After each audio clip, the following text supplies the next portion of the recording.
Shalom everyone. आइए हम पढ़ते हैं फिलिपियों की पत्री, उसका दूसरा अध्याय और उसकी 12वीं आयत में पौलुस ऐसे कहता है, केवल मेरे साथ रहते हुए पर विशेष करके अब मेरे दूर रहने पर भी डरते और कांपते हुए अपने अपने उद्धार का कार्य पूरा करते जाओ। यहाँ पे कुछ कहना चाहता है पौलुस यहाँ पे बोलता है कि आपने यीशु मसीह पर विश्वास किया, बपतिस्मा लिया, यही आपके उद्धार का काम पूरा नहीं हो जाता। पूरी ज़िंदगी आपको कुछ और भी करना होगा। अपने उद्धार के काम को बनाए रखने के लिए, उसको पूरा करने के लिए आपको आखिरी सांस तक कुछ करना होगा।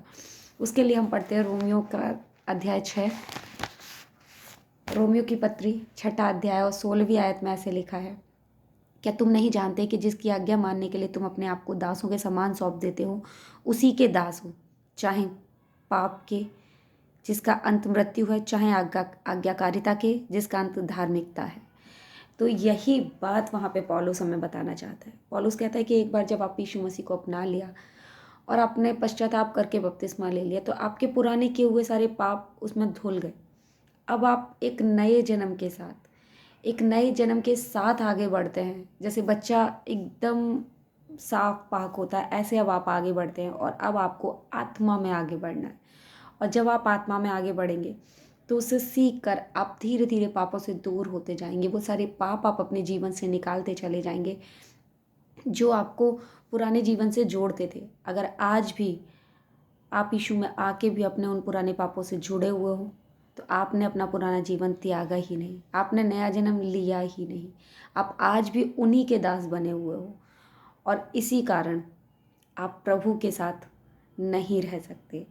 और जब आप धार्मिकता में बने रहते हो और पापों को छोड़ देते हो, पवित्र आत्मा में बढ़ते जाते हो, तब क्या होता है? यही रोमियो की पत्री 6 अध्याय की 23वीं आयत में लिखा है, क्योंकि पाप की मजदूरी तो मृत्यु है, परंतु परमेश्वर का वरदान हमारे प्रभु मसीह यीशु में अनंत जीवन है।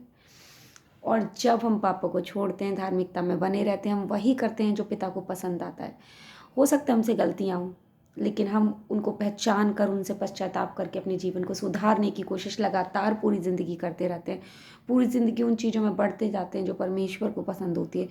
तब क्या होता है? परमेश्वर का वरदान हमें मिलता है, और वो परमेश्वर का वरदान हमारे प्रभु मसीह यीशु में अनंत जीवन के रूप में हमें मिलता है। इसलिए उद्धार का काम हमारी आखिरी सांस तक चलता रहता है। इसमें बने रहें।